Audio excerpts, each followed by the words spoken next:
Nuraliyeva Surayyo, Namangan viloyati Pop shahrida tug'ilganman. Asosiy faoliyatim bolalar va ayollar massaji.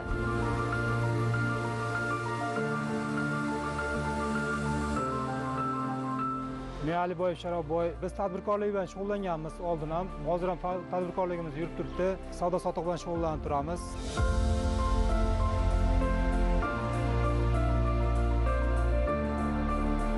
Men Abdurahmonova Gulnora 4 yildan beri chevarchilik faoliyati bilan shug'ullanaman. Mamlakatimizda tadbirkorlik g'oya va tashabbuslarini hayotga tatbiq etish, startap va innovatsion loyihalarni qo'llab-quvvatlash bo'yicha izchil ishlar olib borilmoqda. Ushbu yo'nalishda kichik biznes subyektlari faoliyatini qo'llab-quvvatlash, yangi ish o'rinlari yaratish va aholining daromad manbalarini kengaytirishga qaratilgan keng ko'lamli dasturlar amalga oshirilyapti. Xususan, Asaka Bank aksiyadorlik jamiyati tomonidan ham tadbirkorlikni boshlamoqchi bo'lganlar uchun imtiyozli kreditlar ajratilmoqda. Masalan, namanganlik Gulnora Abdurahmonova shu yilning fevral oyidan boshlab sotuvchilik faoliyati bilan shug'ullanib keladi.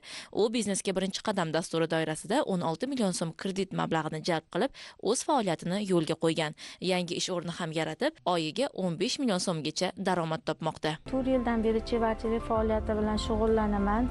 Chevarchilik faoliyati bilan cheklanib qolmasdan, men o'zimda yangi tadbirkorlik faoliyatini sinab ko'rishni o'zimga maqsad qildim. Bunda Asaka Bank mahalla bankiri Abdurahmonning yordamlari katta bo'ldi.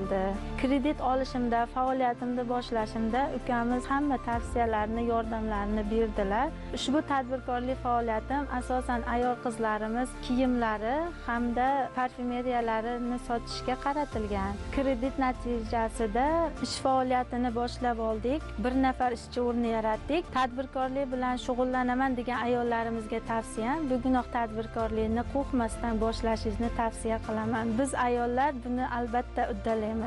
Surayyo Nuraliyeva esa 3 yildan buyon sog'lomlashtirish maskani faoliyatini yuritib keladi. U kredit mablag'idan samarali foydalanib, xizmat ko'lamini kengaytirdi. Asaka Bankning ayni shu dasturi orqali 17 million so'm kredit olgan tadbirkor faoliyati natijasida oylik daromadini 10 million so'mga yetkazdi. Asosiy faoliyatim bolalar va ayollar massaji. Bu ish faoliyatim bilan 3 yildan beri shug'ullanaman. Ish faoliyatimni kengaytirmoqchi bo'lganligimni, malakamni oshirmoqchi bo'lganligim uchun Asaka Bank xodimi, mahalla bankiri maslahatlarni berdilar, kreditda menga yordam berdilar. Ham o'qib, malakamni oshirib keldim.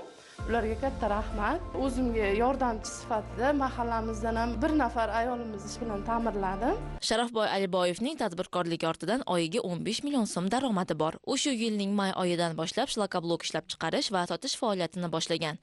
Tadbirkor Asaka Bankdan biznesga birinchi qadam dasturi doirasida 17 million so'm kredit mablag'ini jalb qildi. Natijada 2 nafar ish o'rni ham yaratildi. O'zimni ish bilan ta'minlash maqsadida shlakoblok apparatini olib, shuni yurgizishga qiynaldik. Asaka Bank mahalla bankiri bilan maslahatlashib kredit olganmiz. Shu kredit yordamida ish faoliyatimiz yurib ketdi. Hozirda yaxshi hammasi. Yana ham kattaroq kredit olib, faoliyatimizni kengaytirish niyatlarimiz bor. Tadbirkorlik faoliyatini boshlagan yurtdoshlarimiz yaratilayotgan bunday imkoniyatlardan unumli foydalanishyapti. Ular biznesga birinchi qadam dasturi orqali o'z orzularini ro'yobga chiqarmoqda. Hamyurtlarimizning bu kabi muvaffaqiyatlari mamlakatimiz iqtisodiy taraqqiyotiga qo'shilgan munosib hissadir.